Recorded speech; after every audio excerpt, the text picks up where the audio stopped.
നിലമ്പൂർ ഉപതെരഞ്ഞെടുപ്പ് ഏത് നിമിഷവും പ്രഖ്യാപിക്കപ്പെടാം എന്നാണ് മുന്നണികളുടെ കണക്കുകൂട്ടൽ. നിയമസഭാ തെരഞ്ഞെടുപ്പിന്റെ സെമി ഫൈനലായി കണക്കാക്കപ്പെടുന്ന ഉപതെരഞ്ഞെടുപ്പിൽ ഏത് വിധേനയും വിജയിക്കണം എന്ന ദൃഢനിശ്ചയത്തിലാണ് മുന്നണികൾ. അതേസമയം അൻവർ എന്ന ഫാക്ടറിൽ തട്ടി മുന്നണികൾക്കുള്ളിൽ ഭിന്നാഭിപ്രായം രൂപപ്പെടുന്നുണ്ട്.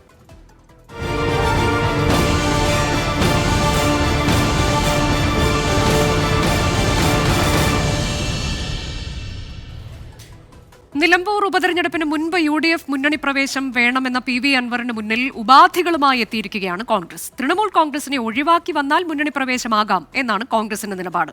PV അൻവറിന്റെ UDF പ്രവേശന ചർച്ചകളിൽ മുസ്ലിം ലീഗിൽ ഭിന്നസ്വരം എന്നതും ഇന്ന് പുറത്തുവന്ന വാർത്തയാണ്. അൻവറിനെ അവഗണിച്ച് മുന്നോട്ട് പോകാനാകില്ല എന്ന് മുസ്ലിം ലീഗ് മലപ്പുറം ജില്ലാ general secretary P. Abdul Hameed MLA നിലപാട്. അപ്പോൾ അൻവർ വൻ പരാജയമായിരുന്നു MLA എന്ന നിലയിൽ എന്ന് ലീഗ് നിലമ്പൂർ മണ്ഡലം പ്രസിഡന്റ് ഇക്ബാൽ മുണ്ടേരിയും നിലപാട് സ്വീകരിക്കുന്നു. റിപ്പോർട്ട് കാണും.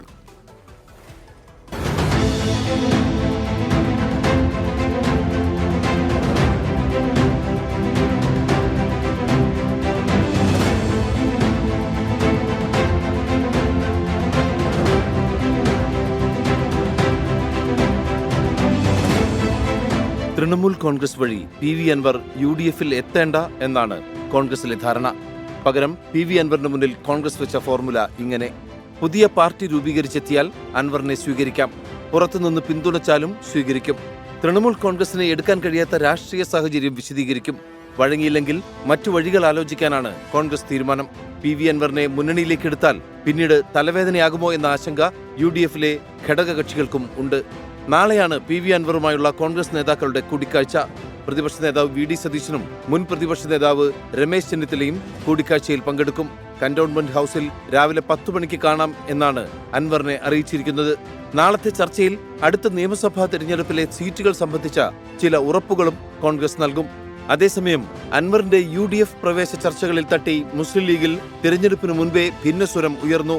തൃണമൂൽ കോൺഗ്രസ് നിലമ്പൂരിൽ ഒറ്റയ്ക്ക് മത്സരിക്കാൻ സാധ്യതയില്ലെന്നും കോൺഗ്രസ് നിശ്ചയിക്കുന്ന സ്ഥാനാർത്ഥിയെ ഉൾക്കൊള്ളാനുള്ള വിശാലത അൻവറിനുണ്ടെന്നും P. അബ്ദുൽ ഹമീദ് MLA പ്രതികരിച്ചു. എന്നാൽ PV അൻവറിനെതിരെ ലീഗ് പ്രാദേശിക നേതൃത്വം രംഗത്തു വന്നു. അൻവർ വൻ പരാജയമായിരുന്നു എന്നാണ് മുസ്ലിം ലീഗ് നിലമ്പൂർ മണ്ഡലം പ്രസിഡന്റ് ഇക്ബാൽ മുണ്ടേരി ഫേസ്ബുക്കിൽ കുറിച്ചത്. PV അൻവറിനെ കൂടെ കൂട്ടിയാൽ വരാനിരിക്കുന്ന തദ്ദേശ തെരഞ്ഞെടുപ്പിലടക്കം നേട്ടമുണ്ടാക്കാനാകും എന്ന് ലീഗ് സംസ്ഥാന നേതൃത്വവും വിലയിരുത്തുന്നു. ഉപതെരഞ്ഞെടുപ്പ് പ്രഖ്യാപിച്ചാൽ ഉടൻ നിലമ്പൂരിൽ BJP സ്ഥാനാർത്ഥിയെ പ്രഖ്യാപിക്കുമെന്ന് BJP സംസ്ഥാന അധ്യക്ഷൻ രാജീവ് ചന്ദ്രശേഖർ പ്രതികരിച്ചു. രാഷ്ട്രീയ കേരളത്തിന്റെ മുഴുവൻ ശ്രദ്ധയും പതിയാൻ പോകുന്ന നിലമ്പൂർ ഉപതെരഞ്ഞെടുപ്പിൽ എല്ലാ സംഘടനാ സംവിധാനങ്ങളെയും ചലിപ്പിച്ച് വിജയമുറപ്പിക്കാൻ അരയും തലയും മുറുക്കി രംഗത്തിറങ്ങാനാണ് മുന്നണികളുടെ തീരുമാനം.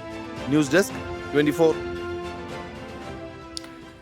അപ്പോൾ അതൊക്കെയാണ് നിലവിൽ ഒട്ടേറെ ആശയക്കുഴപ്പങ്ങളുണ്ട് ആരാകും സ്ഥാനാർത്ഥി എന്നതിൽ. അതിനിടെയാണ് ഈ അൻവറിന്റെ UDF പ്രവേശം എന്നുള്ളത്. അതിനെക്കുറിച്ച് നാളെ ചർച്ച നടക്കാനിരിക്കുകയാണ്. എന്താണ് നിലമ്പൂർ മണ്ഡലത്തിന്റെ രാഷ്ട്രീയ സാഹചര്യം? ആ മണ്ഡലം രൂപീകൃതമായത് മുതൽ ആർക്കൊപ്പം നിന്നിട്ടുണ്ട്? ഒരു എക്സ്പ്ലെയിനർ കാണാം.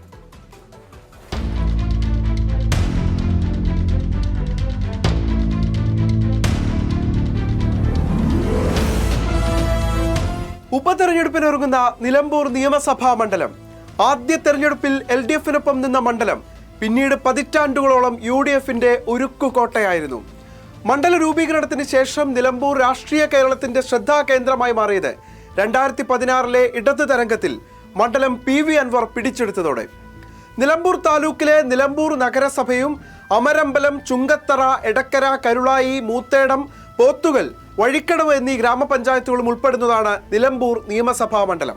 1967 കന്നി തെരഞ്ഞെടുപ്പിൽ തന്നെ മണ്ഡലത്തിൽ വീശിയത് ചുവപ്പുകാറ്റ്. K. കുഞ്ഞാലിയിലൂടെ മണ്ഡലം ഇടതിനൊപ്പം നിന്നു. എന്നാൽ 69 കുഞ്ഞാലിയുടെ അരുംകൊലയ്ക്ക് മണ്ഡലം സാക്ഷിയായി. അങ്ങനെ നിലമ്പൂരിന്റെ ആദ്യ MLA വെടിയേറ്റു മരിച്ചു. തുടർന്നുണ്ടായ ഉപതെരഞ്ഞെടുപ്പിൽ മണ്ഡലം ഇടതിനെ കൈവിട്ടു.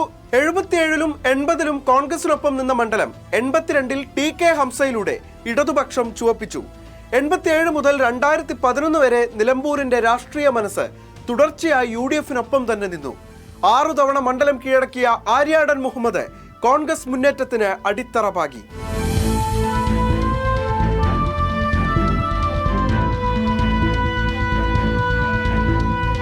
എന്നാൽ 2016 കാര്യങ്ങൾ മാറിമറിഞ്ഞു. സംസ്ഥാനത്താകെ ആഞ്ഞടിച്ച ഇടതു സുനാമിയിൽ 47.91% വോട്ടുകൾ നേടി PV അൻവർ എന്ന മുൻ കോൺഗ്രസുകാരൻ മണ്ഡലം UDFൽ നിന്ന് പിടിച്ചെടുത്തു. കക്കാടംപൊയിലിലെ PV അൻവറിന്റെ PVR നാച്ചുറൽ പാർക്കിലെ അനധികൃത നിർമ്മാണങ്ങളും MLA മണ്ഡലത്തിലില്ലെന്ന വ്യാപക പരാതികൾ ഉയർന്നിട്ടും 2021 അൻവറിന് നിലമ്പൂരിൽ പാർട്ടി സീറ്റ് നൽകി.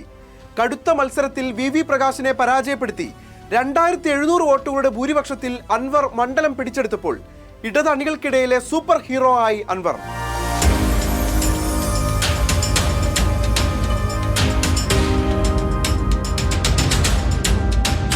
പോരാട്ടം കടുത്ത കഴിഞ്ഞ തവണ മണ്ഡലം നിലനിർത്താനായെങ്കിലും PV അൻവറിന് ലഭിച്ചത് അന്തരിച്ച VV പ്രകാശിനേക്കാളും കേവലം 2700 വോട്ടുകൾ മാത്രം. പിണറായിയുമായി പിണങ്ങി MLA സ്ഥാനം രാജിവെച്ച അൻവറിന്റെ കസേരയിലേക്ക് ആരെത്തിയാലും അത് ചരിത്രം. ഭരണവിരുദ്ധ വികാരമുണ്ടെന്ന UDF പ്രചരണത്തെ ചെറുക്കാൻ അൻവർ ഉന്നയിച്ച ആരോപണങ്ങൾ തെറ്റെന്ന് തെളിയിക്കാൻ ഇടതുപക്ഷത്തിന് മണ്ഡലം നിലനിർത്തിയേ മതിയാകൂ. വരാനിരിക്കുന്ന നിയമസഭാ തെരഞ്ഞെടുപ്പിന്റെ സെമി ഫൈനൽ എന്ന് വിശേഷിപ്പിക്കപ്പെടുന്ന നിലമ്പൂർ ഉപതെരഞ്ഞെടുപ്പിൽ ഇവിടെ UDF ഭരണം വരാൻ പോകുന്നു എന്നുറപ്പിക്കാൻ UDFന് വിജയം അനിവാര്യം. നിലമ്പൂരിലെ ഇത്തവണത്തെ പോരാട്ടത്തെ വേണമെങ്കിൽ ഇങ്ങനെ പറയാം: നിലമ്പൂർ പോര് PV അൻവറും LDFും തമ്മിലാണ്. UDFനെ വിജയിപ്പിക്കാൻ PV അൻവർ അരയും തലയും മുറുക്കി ഇറങ്ങുന്നതിന് പിന്നിൽ മറ്റു ചില കാരണങ്ങൾ കൂടിയുണ്ട്. അടുത്ത നിയമസഭാ തെരഞ്ഞെടുപ്പിൽ PV അൻവറിന് ഒരു സുരക്ഷിത മണ്ഡലം കിട്ടാൻ UDFനെ ഇത്തവണ നിലമ്പൂരിൽ വിജയിപ്പിക്കേണ്ടത് മറ്റാരെക്കാളും PV അൻവറിന്റെ മാത്രം ആവശ്യമാണ്. അതുകൊണ്ട് തന്നെ തെരഞ്ഞെടുപ്പ് പ്രഖ്യാപനം വരുന്നതിന് മുൻപ് തന്നെ അരയും തലയും മുറുക്കി തെരഞ്ഞെടുപ്പ് രംഗത്തേക്ക് ഇറങ്ങുകയാണ് ഇടതു വലതു മുന്നണികൾ. അത്തരത്തിലേക്ക് LDFനും UDFനും ഇത് അഭിമാന പോരാട്ടമാണ്. രാഷ്ട്രീയ കേരളം ഉറ്റുനോക്കുന്ന തിരഞ്ഞെടുപ്പ്, ഉപതെരഞ്ഞെടുപ്പാണ് നിലമ്പൂരിൽ നടക്കാനിരിക്കുന്നത്. അപ്പോൾ സ്ഥാനാർത്ഥികൾ ആരായിരിക്കും എന്നതിലൊക്കെ അഭ്യൂഹങ്ങൾ ധാരാളമുണ്ട്. 3 മുന്നണികളുടെയും പേരുകൾ നിലവിൽ കേൾക്കുന്നത് ആരൊക്കെ, പ്രാഥമിക ചർച്ചകളിൽ വന്നിരിക്കുന്നത് ആരൊക്കെയാണ് എന്നുള്ളത് നമുക്കൊന്ന് വിശദമായി പരിശോധിക്കാം. ആദ്യം നമ്മൾ LDF ഇപ്പോൾ അവിടെ നിന്ന് കേൾക്കുന്ന പേരുകൾ ആരുടേത് എന്നത് പരിശോധിക്കാൻ പോവുകയാണ്. സ്വതന്ത്രർ എന്നതിലേക്ക് തന്നെയാണ് LDF എത്തിച്ചേരുന്നത്. അതിൽ ഇപ്പോൾ ഉയർന്നു കേൾക്കുന്ന ഒരു പേര് P ഷബീറിൻ്റെതാണ്. DYFI ജില്ലാ പ്രസിഡന്റാണ്. അദ്ദേഹം ഒരു യുവമുഖമാണ്, കൂടാതെ നാട്ടുകാരൻ തന്നെയാണ് എന്നുള്ളൊരു അനുകൂല ഘടകം കൂടിയുണ്ട്. മറ്റൊരു പേര് കേൾക്കുന്നത് VM ഷൗക്കത്തിൻ്റെതാണ്. CPIM ജില്ലാ സെക്രട്ടേറിയറ്റ് അംഗമാണ്, നേരത്തെ ജില്ലാ കമ്മിറ്റി അംഗമായിരുന്നു. ഇനിയും ഏറ്റവും പ്രധാനമായി തുടക്കം മുതൽ തന്നെ കേട്ട മറ്റൊരു പേരാണ് U ഷറഫ് അലിയുടേത്. അദ്ദേഹം ഇന്ത്യൻ ടീമിന്റെ മുൻ നായകനാണ്, സ്പോർട്സ് കൗൺസിൽ പ്രസിഡന്റ് കൂടിയാണ്, ഏവർക്കും സ്വീകാര്യനായ ഒരു വ്യക്തി എന്ന തലത്തിൽ കൂടിയാണ്. അപ്പോൾ ഏത് പേരിലേക്കാണ് എത്തിച്ചേരാൻ പോകുന്നത് എന്നുള്ളത് നമുക്ക് കാത്തിരുന്ന് തന്നെ അറിയേണ്ടതുണ്ട്. സ്വരാജ് പറഞ്ഞത് അതൊക്കെ ഞങ്ങൾ വളരെ വേഗം തന്നെ പ്രഖ്യാപിക്കും. തെരഞ്ഞെടുപ്പ് തീയതി പ്രഖ്യാപിച്ചു കഴിഞ്ഞാൽ ഉടൻ തന്നെ സ്ഥാനാർത്ഥി പ്രഖ്യാപനം ഉണ്ടാകും. അതിലൊന്നും ഒരു തരത്തിലുമുള്ള ആശയക്കുഴപ്പമില്ല എന്നുള്ളതാണ്. നമുക്ക് കാത്തിരുന്ന് കാണാം. ഇനി UDFൽ ആർക്കൊക്കെയാണ് സാധ്യത എന്നത് 2 പേരുകൾ തന്നെയാണ് അവിടെ നിന്ന് ഉയർന്നു കേൾക്കുന്നത്. ആര്യാടൻ ഷൗക്കത്ത് അല്ലെങ്കിൽ VS ജോയ്. പക്ഷേ അതിൽ ആരായിരിക്കും എന്നുള്ളത് തന്നെയാണ് ഏറ്റവും പ്രധാനമായി വരാൻ പോകുന്ന. ആര്യാടൻ ഷൗക്കത്തിന്റെ പേര് പ്രഖ്യാപിച്ചില്ല എന്നുണ്ടെങ്കിൽ അദ്ദേഹത്തിന്റെ നിലപാട് എന്തായിരിക്കും? കോൺഗ്രസ്സുകാരനായി തന്നെ മരണം വരെ തുടരുമെന്നൊക്കെ പറയുമ്പോൾ പോലും അദ്ദേഹത്തിന് അതൃപ്തി ഉണ്ടാകാനുള്ള സാധ്യതയുണ്ട്. VS ജോയ്ക്ക് കൂടുതൽ അവിടെ സർവേയിൽ VS ജോയുടെ പേരാണ് വരുന്നത്. കൂടാതെ മുതിർന്ന നേതാക്കൾ അനിൽകുമാർ ചുമതലയുള്ളയാൾ ഉൾപ്പെടെ VS ജോയെ പിന്തുണയ്ക്കുന്നു എന്നൊക്കെ വാർത്തകൾ വരുമ്പോൾ ഏത് തരത്തിലേക്കാണ് പോകുന്നത്? മറ്റൊന്ന് ഏറ്റവും പ്രധാനം PV അൻവറിന്റെ പിന്തുണ. അത് ആര്യാടൻ ഷൗക്കത്തിന് ഉണ്ടാകില്ല, VS ജോയെയാണ് അദ്ദേഹം പിന്തുണയ്ക്കുന്നത് എന്ന് പറയുമ്പോൾ എങ്ങനെയായിരിക്കും UDFൽ നിന്ന് സ്ഥാനാർത്ഥി പ്രഖ്യാപനം വരാൻ പോകുന്നത് എന്നത് വളരെ പ്രധാനമാണ്. ഇനി BJP NDA മുന്നണിയിലേക്ക് പോയാൽ അവിടെ നിലവിൽ കേൾക്കുന്ന ഏറ്റവും പ്രധാനപ്പെട്ട പേര് നവ്യ ഹരിദാസിൻ്റെ അതാണ്. വയനാട്ടിലെ സ്ഥാനാർത്ഥിയായിരുന്നു കഴിഞ്ഞ ലോക്സഭാ തെരഞ്ഞെടുപ്പിൽ. കൂടാതെ ഷോൺ ജോർജിൻ്റെ പേര് കൂടി കേൾക്കുന്നുണ്ട്. അത് അവിടുത്തെ മലയോര കർഷകരുടെ വോട്ട് ലഭിക്കുന്നതിന് ഷോൺ ജോർജിനെ നിർത്തിയാൽ ക്രൈസ്തവ വോട്ടുകൾ ലഭിക്കാൻ അത് ഇടയാക്കും എന്ന പ്രതീക്ഷയിൽ അങ്ങനെ ഈ 2 പേരുകളാണ് പ്രധാനമായും NDAയിൽ നിന്ന് കേൾക്കുന്നത്, മുന്നണിയിൽ നിന്ന് കേൾക്കുന്നത്. അങ്ങനെ വലിയൊരു പോരാട്ടം അവിടെ നടക്കാൻ പോകുന്നു. അടുത്ത മാസം ആ പ്രഖ്യാപനം ഉണ്ടാകും, തെരഞ്ഞെടുപ്പ് നടക്കും എന്നൊക്കെയാണ് കരുതുന്നത്. എങ്ങനെയാണ് നിലമ്പൂരിൽ ഏറ്റവും ഒടുവിലത്തെ പൾസ് എന്നത് കൂടി നമുക്കൊന്ന് വളരെ വേഗം പരിശോധിച്ചു പോകാം. ചന്തക്കുന്നിൽ നിന്ന് വിപിൻ C വിജയൻ ചേരുന്നു. നിലമ്പൂരിലെ വോട്ടർമാർ വിപിനൊപ്പമുണ്ട്. വിപിൻ, എന്തൊക്കെയാണ് നിലമ്പൂരുകാരുടെ മനസ്സിൽ? ഇനി ഒരു ഉപതെരഞ്ഞെടുപ്പ് എന്നുള്ളത് അവരെങ്ങനെയാണ് കാണുന്നത്? പ്രത്യേകിച്ച് PV അൻവർ ചതിച്ചുപോയി എന്നൊക്കെ LDF പറയുന്നുണ്ടല്ലോ. നിലമ്പൂർ ഉപതെരഞ്ഞെടുപ്പിന്റെ തീയതി മാത്രമേ ഇനി അറിയാനുള്ളൂ. സ്ഥാനാർത്ഥി നിർണയ ചർച്ചകളൊക്കെ തകൃതിയായി എല്ലാ മുന്നണികളും നടത്തിക്കൊണ്ടിരിക്കുകയാണ്. അപ്പോൾ ഈ നിലമ്പൂരുകാർക്ക് ഇതിൽ എന്താണ് പറയാനുള്ളത്? കാരണം അവർ ഒരു ഉപതെരഞ്ഞെടുപ്പ്, ലോക്സഭാ ഉപതെരഞ്ഞെടുപ്പ് കഴിഞ്ഞ 6 മാസം മാത്രമേ ആയിട്ടുള്ളൂ. അപ്പോഴിതാ വീണ്ടും ഒരു ഉപതെരഞ്ഞെടുപ്പ് ചർച്ചയിലേക്ക് എത്തിയിരിക്കുകയാണ്. ഇപ്പോഴുള്ളത് ചന്തക്കുന്നിലെ ഒരു ചായക്കടയിലാണ്. അവിടെ കുറേ നമ്മൾ ഈ കാണുന്ന പോലെ തന്നെ നാട്ടുകാരൊക്കെ ഉണ്ട് ചായ കുടിക്കാനൊക്കെ ആയിട്ട്. അപ്പോൾ ഇവരോട് തന്നെ ചോദിക്കാം. നമുക്ക് UDF ആരെയാണോ പ്രഖ്യാപിക്കുന്നത് അതാണ് നിലമ്പൂരിലെ സ്ഥാനാർത്ഥി. ആ സ്ഥാനാർത്ഥിക്ക് വേണ്ടിയിട്ട് ഇന്ത്യൻ യൂണിയൻ മുസ്ലിം ലീഗിൻ്റെ എല്ലാ പ്രവർത്തകരും വളരെ സജീവമായിട്ട് രംഗത്തിറങ്ങും. അത് ഒരു 5-8 മാസമായിട്ട് അൻവറിൻ്റെ കോലം കത്തിച്ച അന്ന് മുതൽ മുസ്ലിം ലീഗിൻ്റെ പ്രവർത്തനം UDFിൻ്റെ പ്രവർത്തനം ഒറ്റക്കെട്ടായിട്ട് പ്രവർത്തന മേഖലയിലൂടെ പോണത്. നിലമ്പൂർ ചൂടിലേക്ക് വന്നാൽ നിലമ്പൂർ ചൂടിലേക്ക് വന്നിക്കണേ. ഇലക്ഷൻ്റെ ചൂടുണ്ട് എല്ലാവർക്കും ഉണ്ട്. നമുക്ക് നിലമ്പൂർ 6 മാസം കഴിഞ്ഞിട്ടേ ഉള്ളൂ ഒരു ഇലക്ഷൻ കഴിഞ്ഞിട്ട്, അതൊന്നും പ്രശ്നമില്ല. ആരും പ്രശ്നമല്ല. പക്ഷെ നിലമ്പൂർക്കാർക്ക് വേണ്ടിയത് ഒരു ബൈപ്പാസാണ് ഇവിടെ വേണ്ടിയത്. റോഡ് ഫുൾ ബ്ലോക്കാണ് ഇവിടെ എന്നും.